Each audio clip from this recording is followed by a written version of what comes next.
Welcome to Behind the Tools. Here's Tradify CEO and your host, Michael Steckler. Hi everyone, welcome back to another episode of Behind the Tools. Different guest this week, someone that works with trades, looking at the apprentices side of things and hiring. I'm delighted to have Kent Willis join us. Kent, welcome to the show. Thanks, Michael. I appreciate you having me along. No, you're welcome. And Kent, you run Apprentice Recruit, which I guess does what it says on the tin. Do you want to maybe talk about what the company does and how you got started?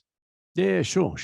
So company's been in existence now for about just over 7 years, just had our anniversary about 2 months ago. And thank you. And look, it started, I've been in the recruitment industry for nearly 25 years. And then I took a sabbatical for about 5 years and worked in the training space and mainly around the business development side of a couple of training organizations in Brisbane. And it was when I was working for those guys that our sales team were out there selling the training for apprentices. And our clients kept coming back to us saying, well, we need to find a good one. Can you help? And we just didn't have the resources. Happened time and time again. So when I stepped away from that company, I thought, back into the recruitment space. And that's how the brand was born. Fantastic. And where are you generally finding people? How do you source candidates? Look, we've got a range of different places that we go to, but we use your traditional job boards. There's about probably, I think at the moment, there's around 19 different platforms that we use to advertise across and to then screen talent. We have obviously word of mouth from within industry. We also link in with some of the industry liaison officers within some of the schools. Also some of the TAFEs and the private training providers. Again, we're linking with those guys as well. Yeah, especially for their pre-voc courses. And your customers, so the people that are generally looking for apprentices, I mean, I presume it's predominantly sort of construction industry as a generic phrase, but what does the average customer look like? Construction accounts for about 80% of what we do. And most of our clients are anywhere between sort of 1 to sort of 6-man operators. And that's our typical sort of avatar. And we've got some at the moment, both in Sydney and also here in Brisbane, where they're up around that sort of 50 to 60 staff members. But typically, most of our companies are micros. I call them your sort of mum and dad type trade businesses, where they are quite small. And we really targeted those guys when we first kicked off because they're the ones that really need the help, to be perfectly honest. So that's why we decided to go down that path. And what's the general reason? I mean, it's an obvious question, but I think sometimes apprentices are brought on board for different reasons, and there's probably occasionally sort of some education need, I think, in terms of what actually is required and what they need to do. When someone gets in touch with you and they're desperately looking for an apprentice, what are they looking for exactly in terms of why they want to bring that person on? I think a lot of times they realise that they need another pair of hands. They also realise that they need a bit of a succession plan as far as continuing their business in the future. Especially at the moment with such a shortage in trades here in Australia. They are starting to identify now that they can't find skilled workers. So they're really having to go back to the grassroots of actually training them themselves. And that's a real driver at the moment, is bringing, I suppose, a lot of new blood into the system because they realise that in another 5, 10, 15 years, if they don't continue to do that, then there will be no skilled trades. That's it. So, and it's not just an Australian problem, it seems to be a worldwide problem in terms of the gap. Gap in terms of workers coming through. And so that it makes perfect sense. And is there sometimes some reticence because the amount of effort required to bring someone in and train them, as well as, especially if you're sort of 1 to 6 person business, do you often get that pushback? There can be. There is obviously a bit of paperwork involved. There's a bit of downtime as far as the apprentice with their training is involved. So it's not. I suppose it's not always the ideal scenario for especially small businesses and losing their apprentice for a period of time, and again having to go through that paperwork. But it's a bit of a necessary evil. I think it's one of these things that it has to be done. And look, most of the companies that we talk to, we're either out there prospecting so we can see that they're actively looking for an apprentice themselves, or if they come actively seeking us, we know that they are at least aware of what they're going to go through in the system, and they've realised that they've just got to suck it up, move on, and actually get on with it and do it. And any other big challenges that you see that trades companies have with I guess sourcing and then bringing on board an apprentice? Look, I think the biggest thing right now is that lack of talent pool. We've never seen the market as it is now, and as I mentioned, this time around, it's sort of 7 years in industry, specifically recruiting in this area.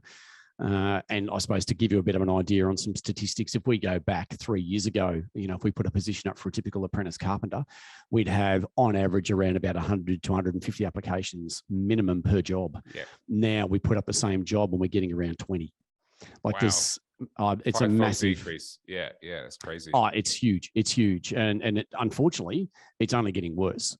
So that talent pool, and especially the junior category, because a lot of our clients, they generally prefer to go for the junior, get somebody out of school, get them started in industry. They're green, they're fresh, they're enthusiastic, and those particular candidates at the moment are they're the unicorn. They're the ones that they're particularly hard to find. But in saying that, what that's doing is it's actually opening up a fresh market for mature age apprentices, where if I go back 3 years ago, that would be about probably 10% of the market that we would be looking for. Whereas now we've placed more mature age apprentices this year than we ever have. So in probably more than we've done in the last 7 years.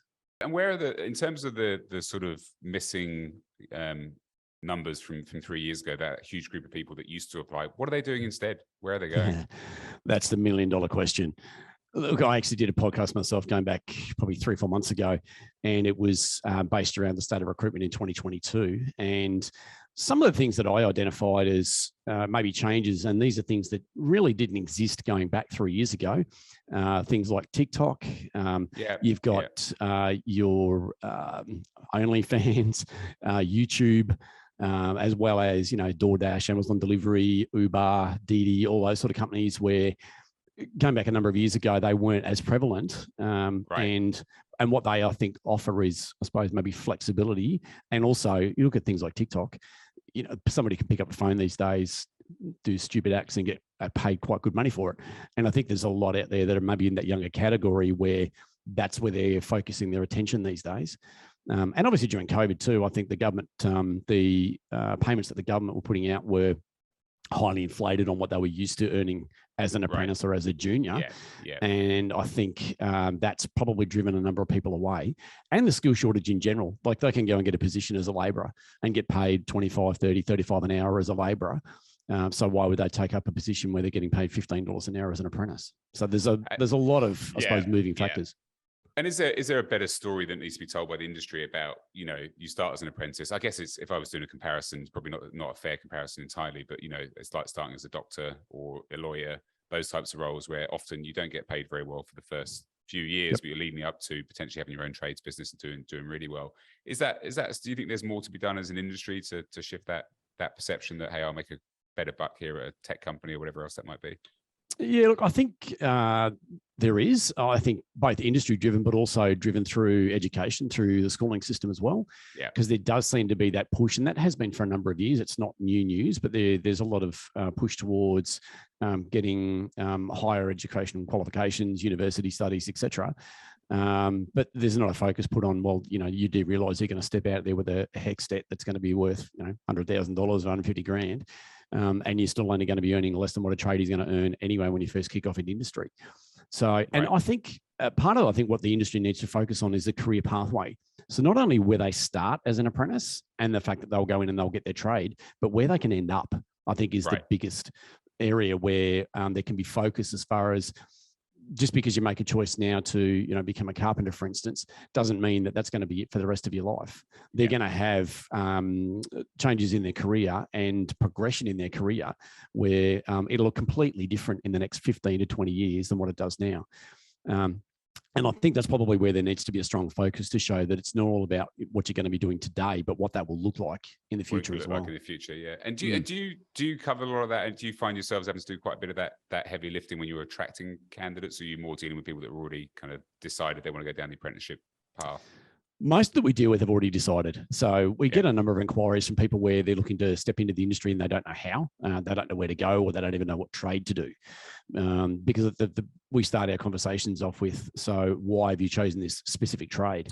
Otherwise, if they're just like, well, I just want to trade, then they're what we call a flight risk with our clients, where, I wanted to be a roofer, but I didn't realize that it's 50 degrees in summer and they smoke bomb at Smoko and we lose them. And we also burn clients. So we try and get it so that they make that decision before they come to us as to what trade it is specifically that they're looking for.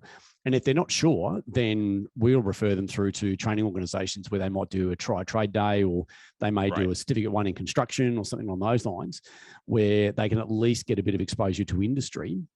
And they've also then got some other stakeholders in industry that are also able to assist in getting work placement and then potentially getting them a job as well.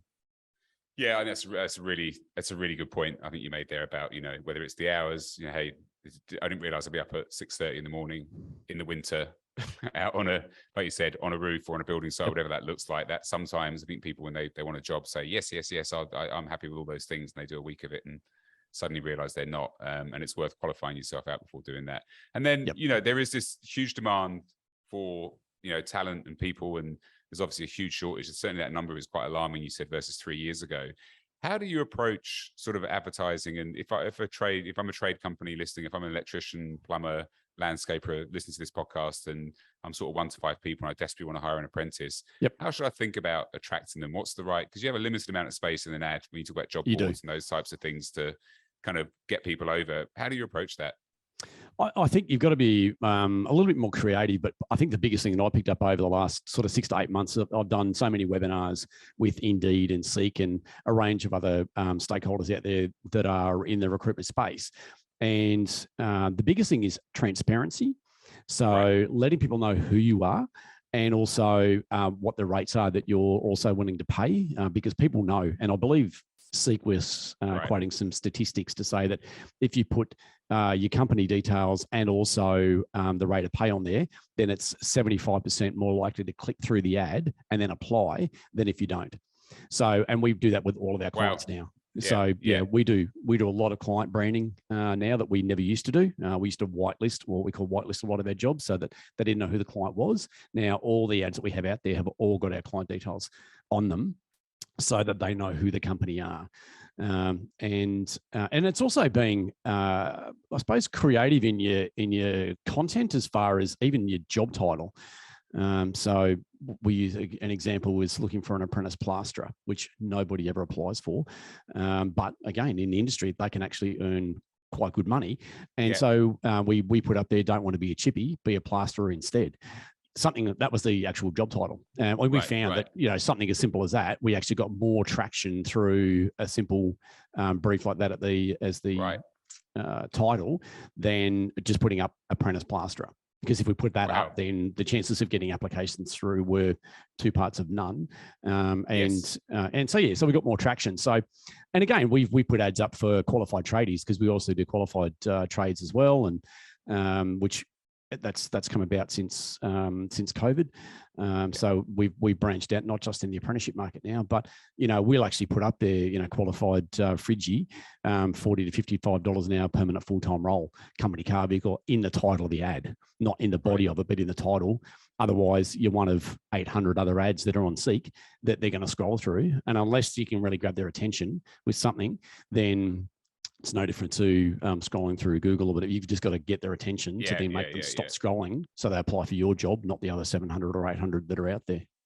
Right, and I think it's a really good point. It's a bit like search results. If you're on the sort of 3rd or 4th page, maybe even the 2nd page, no matter how good your proposition, you're not going to be found. And so I think having that rate, sort of hourly rate and those types of things is really important. And it's quite localized, I'd presume. So that the name of the company even seems like a smart move. There's no reason to hide it in this industry. So it seems like a really good approach. Especially now, I think because the number of people who are actually applying, the numbers are quite low. It's not like you're dealing with 100 applications per job like we used to, where you don't really want them to know who you are because they'll ring you constantly, and you don't want 100 people ringing you, which is generally why people then go to an agency. It's like, you take care of the back end of that sort of stuff, Kent. We don't want to. Whereas now it's not quite so bad. Having said that, in things like electrical, that's still probably the number 1 requested trade. We put an ad up 3 weeks ago and we had 165 applications. So what's the hardest? Just out of interest for anyone that's listening, and maybe there's electricians who probably can see that. What's the hardest one to hire for at the moment? The hardest apprentice? Yeah. I reckon there's probably 3. I reckon I mentioned roofers before, apprentice roofers, concreters, and brickies. They're probably the ones that are the hardest to find. And even from an agency point of view, there's something that we tend to shy away from these days because we know that it's going to be a struggle if we can't, or no, I shouldn't say we can't fill an apprentice carpenter job, but if we're finding it harder to fill an apprentice carpenter job now, to try and find a concrete or a bricklayer, they've been in demand for years anyway. Like that's nothing new, but it's it's even worse now.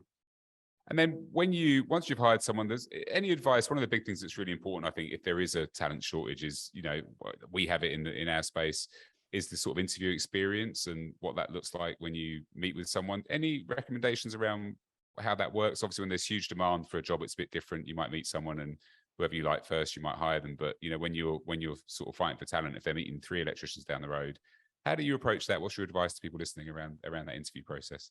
About the sort of things that they ask, or just the general experience, right, of how they manage that, because you're managing the first bit. Yeah, we are, and I suppose by the time they get through to our clients, then there's already some knowledge around who they are and what they do, because we'll obviously brief them on that before they go there. So I think by the time they go through to one of our clients, it's more a case of working out whether they're a cultural fit more than anything. Can they ante up and actually do, or at least sound like they can do what they can do as far as their resume is concerned? And then also it's more about not just their background as far as their trade is concerned, but what's their current situation? What's their family life like? Why are they looking for a change? What is it they're looking for in their career, and what the future then looks like? And also, what do you do on weekends? What is it that keeps you busy, and your hobbies and your interests, those sorts of things. And we do that with apprentices because I often use the example that there's no point in us looking for an apprentice carpenter that's a gamer when all the other guys are out fishing and forward driving on weekends, because ultimately at the end of the day, they're going to have nothing to talk about. There's going to be no connect as far as when they're in the workplace. So they're the kind of things that we're trying to extract out of people. It's not so much skills based. It's more about getting them talking, because the more that they can talk rather than you talk, the more you'll get to know them. And we're trying to find out, have we got a good candidate in front of us here, or are they really somebody that's just ticking a box for whatever reason, and they're really not that interested anyway? So it's more about that home life is more what we're trying to explore, to be honest. Yeah, and it seems like one of the things that always seems to come through, apart from cultural fit, is just level of enthusiasm and, finding someone who actually really wants to be there versus someone who's just looking for that potential paycheck and thinks it's the right job to do, but doesn't necessarily have their heart in it, because that can be, again, roofing's one of the extreme examples, but even in other jobs, you can find out quite early on, and you just wasted a ton of time and money bringing someone in and potentially training them, and then they leave after 6 months.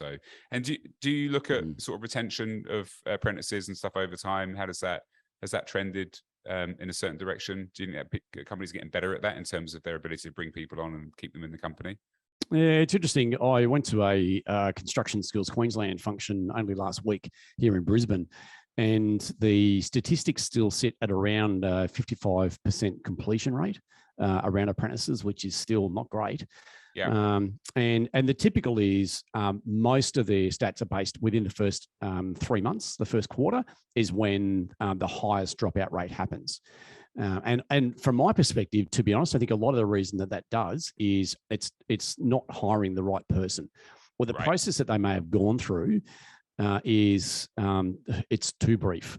And like you said earlier, it could be a case of, well, they're the first one that rocked up, so they're going to offer them the job. It's not always the best way to go. And I think that's why a lot then drop out. And again, I think some, they're trying the trade, but they're trying it through an employer, not through a course. So they will literally, as you say, within the first week, they'll think, oh, I wasn't used to getting up this early, or I didn't realize I was going to be a plumber and I had to dig holes. So they'll then move on. Whereas again, I think if there's a bit more invested in that upfront process, then the statistics are way better. And I'll give you an example. I've got a client here in Brisbane. They're in the horticulture industry. They're the biggest client that we have. They've got about 65 staff. And I know last year we placed 18 people with that company, and only 2 of them fell over. So 16 staff still there. So that's quite an incredible stat. But they focus really heavily on the upfront recruitment process. They put in that time and effort And in doing so, they're getting a way better result coming out the back end. And it's I think it's great advice. It's that sort of hiring process up front. It's the onboarding, what do you do when you bring them in, and make sure they don't sort of rock up on day 4 or 5 and go, oh, actually, just go and do that thing over there. You give them a little bit of attention. And that's the thing I think is often quite hard for trades companies. And it's not I don't think it's a trade specific problem. We encounter exactly the same things where we hire someone who's worked at a certain type of company, but they've got the right skill set. So, someone goes, oh, great, they've got all the things we need, let's hire them. And actually within 3 months, they're like, this is not what I wanted, because they were used to a completely different type of company. And you probably can find that stuff out if you dig a bit deeper, a bit earlier. True. And it doesn't need to be through an agency. Like you can do that if you're running your own ads, you can do that yourself, but you've got to have quite a structured process in doing it. And look, I had a guy last week in Melbourne looking for an apprentice carpenter. We always have a condition around when they interview our apprentices that they need to interview them face-to-face. No phone interviews, okay, if you think this guy looks all right, then we'll put him on anyway without even talking to him. And I had a returning client last week. That's exactly what they did. They did a phone interview, not a face-to-face. They got him in on the first day. He lasted the first day, never came back.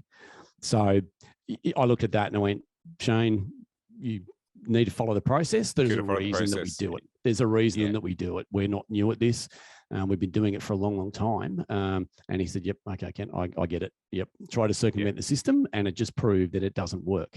So you need to invest that time. So don't take a phone call and go, yeah, all right, mate, you sound good. I'll see you 6 a.m. tomorrow. Get him in 6 a.m. tomorrow and have a conversation with him first, or her. Have that conversation first. See if you feel as though it's going to be a fit. And obviously, if it is, then move forward. But if you're a little bit like, not too sure if this is the right one, keep looking. Keep looking. Yeah, I think the gut feel test, and it's sort of, you don't want to be 100%. Too much intuition based, but I think if you have my sense of it with hiring, if I have a doubt, is the way I think about it. Any doubt, no matter how small, I generally think, okay, I'm not going to hire them, no matter how desperate you are for that person in that role, because, whenever I have had a doubt over the years, usually it's not worked out well. Oh, sometimes my team, they'll come to me and they'll say, hey, Kent, look, we've interviewed such and such, and do you think that we should put them forward? And I'm like, the fact that you've actually asked me the question already answers the question. That's the it's doubt. As simple as that. If you have doubt there, move on. And even in times like now where, sometimes we wouldn't look at particular candidates, we still have to pass up some, because we're still like, no, if we still feel like it's not the right one, then, that might even cost us business, with some of our clients, but we don't want to take the risk. There's reputation behind it as well. So again, if there's any doubt whatsoever, just pass them over and keep the hunt going. Well, it's an expensive mistake, because you've got the initial investment to bring them on board, and then you're sort of going to spend time training them. And if that lasts if it's a day, it's probably lucky. If it goes on for 3 or 4 months, and then suddenly they're not the right person, they haven't added a huge amount of value, you've just wasted 3 or 4 months. So yeah. And Correct. then, for people that are thinking about salaries and all those types of things, you mentioned it earlier. What's the right way to approach, apprentice salaries and what their pay range should be? How do you approach that? Apprentices are probably a little different. I mean, they're generally governed by the award, as opposed to trades, because trades, if you try to pay somebody the award wage, you'll never find one. They won't work for an award wage. But apprentices are a little bit different. I know that, again, that client that I talk about in Brisbane, the horticulture business, their business, they will pay well above award wage for an apprentice, because they want good people on their team that are going to stay. And I've got others. If it says that we've got to pay them $11.50 an hour, they'll pay them $11.50 an hour. Right. So I think in the current market, I think companies are starting to rethink that, because they're starting to look at it and go, well, if I can't attract talent in the first place, if I can eventually find one, then I'm going to have to ante up and I'm going to have to pay more. And I think that goes, whether it's apprentices or whether that's trades in general, that's the market at the moment. So obviously the award gives you a guide as to obviously the minimum you've got to pay. But I think it's also, you've got to look around in industry and understand within your own industry, what is the norm now? And I think that base rate, I mean, if you're getting a junior straight out of school at 17 years old and they're coming into the trade, they're probably not going to query it. They're going to be happy because they've actually got their apprenticeship, and they're not going to quibble over the pay. If you've got a 25-year-old transitioning into a new career and they've been used to earning $35 an hour in their particular industry, to get them to drop down to $18 to $20 an hour as a mature age apprentice is probably a bit of a stretch. So they're the kind of guys that you might have to look at, or girls once again, that you might have to look at and go, okay, well, we need to pay more, because we're also going to get more value out of them as well. Yeah, I think it feels a bit like supply costs and all these things that happen at the moment. It seems like a constant sort of reevaluation of where you need to be, because there is there's a lack of supply, huge demand. There is. It's driving some of this problem. Then in terms of process, you mentioned sort of the paperwork side of things up front. Any advice in terms of what people need to think about if they're thinking about if they're trade business, maybe they're 2-3 people and thinking, right, it's time for us to bring in our first apprentice. They don't really know about the government schemes, all those things. What's the best way to think about that stuff? Look, I suppose your first point of call is a apprentice support network, an ASIN as it's known in industry, and it's getting in contact with those guys, which they're contracted by the federal government to come in and do the paperwork, indenture being the old word, indenture your apprentice. So they're the first port of call, and I recommend do that straight away. And the reason that I say that is a couple of things. Little Johnny or Jane have come into their apprenticeship now, and they kind of want to know that they've actually got an apprenticeship. It's not just, oh, well, I'm here on a casual basis, and who knows whether I'm actually going to get taken on as an apprentice or not. Right. Whereas that they can see that you've gone through the official channels, then they'll stop looking. Because if you don't, then, and they get the hint that they're maybe not going to get signed in, they'll continue looking elsewhere. And at the moment, there's such a demand that they'll pick up another position, no problems. So, but the other thing that I also talk to our clients about is the immediacy of doing it is based around their wages. So, because if you put an apprentice on and you then say, oh, look, we'll put somebody on for a 3-month trial and see how they go. And then at the end of the 3 months, we'll make the decision as to whether we sign them up. If you've paid them an apprentice wage within those first 3 months and there's been no contract put in place, then, and the apprentice doesn't work out and they leave, whether you let them go or if they leave themselves, they can come back at you for casual rates. So, and they can go to Fair Work, and that can cost you a lot of money. Whereas if you get in contact with the apprentice support network essentially from day one, or even at the end of the first week, then you, and the intent is there, then you're covered as far as the wage is concerned. So, and that's the biggest draw card that I use for that urgency on getting them signed in. It takes about an hour of your time to get it done. And it's an hour that can save you thousands if things go sideways. So, and I had a guy on the Gold Coast probably 3 years ago, another Shane, and he went down that track, put him on for a 3-month trial. Both of his apprentices left. Both of them went to Fair Work office. I think in the end, it cost him around about $7,000 per apprentice. Wow. Big money. And all he needed to do was sit down with them for an hour and sign them into a contract. Yeah. Big mistake. That's big mistake. Great advice. 1 hour's work. Yeah. I think that's that initial investment. Even if you're just thinking about doing it, it's worth going down that path. Yep. And if it doesn't work, then no harm, no foul.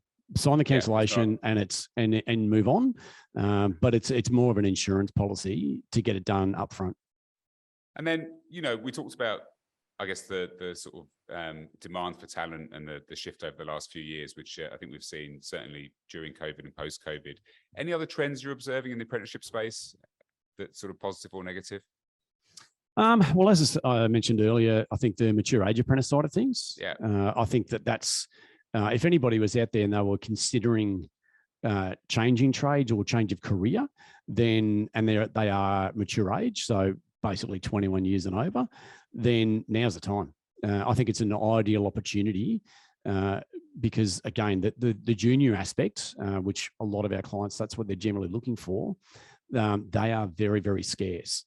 And I've had a conversation with a couple of mature age last week, and I said, look, going back 3 years ago, I probably wouldn't have been having the conversation with them, whereas now I am, because we can't find the juniors. The demand is there for them, but the supply is certainly not there for them at the moment. That'll probably change in the next few months when they start coming out of school, out of year 11 and 12. So hopefully that will at least have a bit of a spike. But yeah, I think that mature age, but also the opportunity of then switching trades is probably, again, now is an ideal opportunity for anybody out there that's wanting to actually start having a look at that. And where are they, those mature sort of age people who've done another job for a while, where are they? I met someone recently who used to be a dentist, as an example. Yeah, right. She was a dental nurse and became an electrician. I think it was an electrician, maybe a plumber, actually. Anyway, what are they generally leaving? What's driving that, do you think? I think it's I don't know if it's a midlife crisis, but they finally get to a point in their life where it's like, I've always wanted to do a trade, and Right. I've never gone down that path. And they've always had a keen interest in a particular trade. I find that they are generally quite specific about what it is that they want to apply for. And I've had some that have come from high-end sales roles, for instance, from some of them from within tool companies. Some of them have worked in, BDM roles for tool companies as well. And I think they're lacking the satisfaction in what they're doing. And they've finally realised that actually, I really do want to go back and I do want to complete a trade. I think that they can see that for themselves, it's going to serve themselves to be better for their future. And I think there are a number that we've spoken to recently that have put themselves in a financial position where they can go back and do it. So they've got a partner that's working, they've got money in the bank. And so, if they're having to take that wage cut, which a lot of them do, and some of them it's quite significant, now is the ideal opportunity or the ideal time for them to do that because they are set up, ready to go. Yeah. And it's like, okay, now it's time to focus on me and what it is that I really want to do, not necessarily what I've fallen into and have had as a career for the last 15 years. Yeah, that doesn't surprise me. I think I hear that. You hear that a lot. And then Ken, you've got a company that does it, and you're covering Australia. Presumably your main focus is Australia. How do people get hold of you? Yeah, so there's a number of ways, obviously through our website, apprenticerecruit.com.au, also through our 1300 number, 1300 73 6069. You can email me direct, kent@apprenticerecruit.com.au. You can also find us on YouTube, Instagram, Facebook. We're across all of the major platforms. I suppose I haven't done a lot of YouTube this year, but we have been quite active on YouTube and also through our podcasts. It's something that I need to go back to. We've been too busy head down, bum up, trying to find people. Yeah. Through the YouTube channel, a lot of it is based around educating about the system, about how it works. A lot of what we've spoken about today, to be honest, about how to interview a candidate, how to advertise, etc. We cover that a lot of that on our YouTube channel too. Yeah, I think it's worth whether someone wants to work with your company or not. I think it's going to your YouTube channel will be hugely valuable, because I think for a lot of people, not knowing the ins and outs of schemes and how to do it actually is probably sort of intimidates people and puts them off, because it can be a bit of a minefield. It's a minefield, yeah. And we've got a video specifically to that, which is the who's who in the zoo. Because again, people just get so many of the different stakeholders that are in this space confused, that we break down exactly who does what. So good. Yeah, great. Last couple of questions. So you're working with lots of trades. If you weren't in recruitment, what trade would you pick? I've always had a really keen interest in, it's actually in the mechanical side of things, but it's an auto sparky. That's what I considered doing when I was coming out of school, and that's what I still actually have quite an interest in these days too. Oh, you'd be hiring yourself into a into an apprenticeship, mature apprentice. Yes, exactly. Yep. And then we might have some people. We have some young people obviously listen to this podcast, hopefully, and are thinking about getting into the trades. Yep. Any advice? What would be your number one piece of advice for an apprentice or someone about to embark on that journey? I'd suggest there's two things. I'd suggest go and do whether it be a certificate 1 in construction or a Cert 2 in electro or a Cert 2 in plumbing, go and do a pre-voc, because it'll at least count towards your apprenticeship anyway. And it is your opportunity to find out whether it's the right trade for you.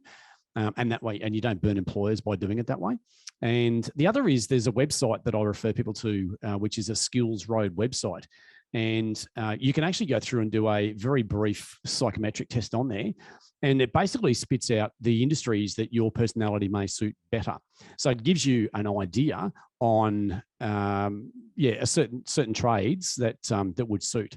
So I think it's a really handy tool to know what it is you're chasing in the first place. Because if you don't have that target, it makes it very, very hard, and you'll job hop.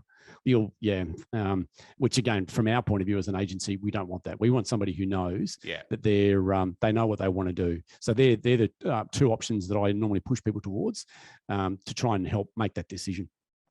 Well, and I think we sometimes forget, as we get older, that when you're that age, actually, you got no idea what you want to do in some instances. So anything that can help narrow that funnel is useful. That's great. That's really, really great advice. And then biggest myth about apprenticeships. I mean, there's lots that I hear. What's the biggest, do you think? Biggest myth about apprenticeships? I think the biggest myth about apprentice electricians is electricians get paid the most. We get that all the time. But about apprenticeships themselves, myths. I don't know if I know too many myths around apprenticeships, to be honest. It's more about some of the trades themselves. So yes. Yeah, there is. I can imagine you're speaking to apprentices who have a certain perception of an industry that's not close to reality. Yes, correct. Yeah, and sometimes we have to sort of dispel that. And I think even with the mature age ones, they always want to be in a mature age apprentice sparky. Why do you want to do that? Well, they get paid more money. Well, we're recruiting across a range of trades, and the gap there in what a chippy or a plumber or a sparky earns when they're working for somebody else, probably a 5 to 10K difference at most. Different if they're operating their own business, but that's the biggest myth that we try and dispel, is that for some reason they seem to think that the sparkies are shelling out the cash, and it's not our experience. Yeah, interesting. Cool. And then anyone else you think we should speak to next that you come across? Well, actually, for those that are wanting to actually engage with an apprentice or don't really know the whole system, maybe somebody from one of the apprentice support networks, to have them come on board, and they can maybe be a bit more specific about some of the paperwork that is involved. Maybe, again, dispel some of the myths around that about how difficult that might be. They can also talk to you about the government programs and what's involved with those, what sort of financial incentives are out there. But somebody, I think, from within that space could tie in quite well, mainly for those that are here in Australia. That could tie in quite well to, again, at least provide a bit more education around that area.